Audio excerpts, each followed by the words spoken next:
Nuove apparecchiature tecnologiche in arrivo negli ospedali di Agrigento SH. Sono stati infatti acquistati una colonna video laparoscopica e due moderni cardiotacografi. Si potenzia la dotazione di attrezzature tecnologiche e di dispositivi diagnostici nei presidi ospedalieri di Agrigento SH, grazie alla recente approvazione e aggiudicazione di una gara avvenuta in via telematica. L'unità operativa complessa di chirurgia a San Giovanni di Dio di Agrigento potrà contare ora a breve su una nuova colonna video di ultima generazione in grado di offrire alti standard nella qualità delle immagini e di consentire avanzati interventi mini-invasivi in estrema sicurezza.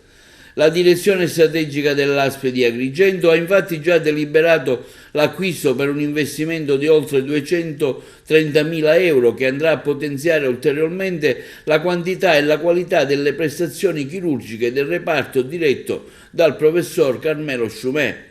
Nuove dotazioni in arrivo all'ospedale Giovanni Paolo II di Sciacca, dove presso l'unità operativa complessa di ostetricia e ginecologia diretta dal dottor Salvatore Incandela saranno consegnati due moderni cardiotocografi antepartum, strumenti utili a garantire la sicurezza del nascituro, monitorando con precisione la frequenza cardiaca fetale e le contrazioni uterine.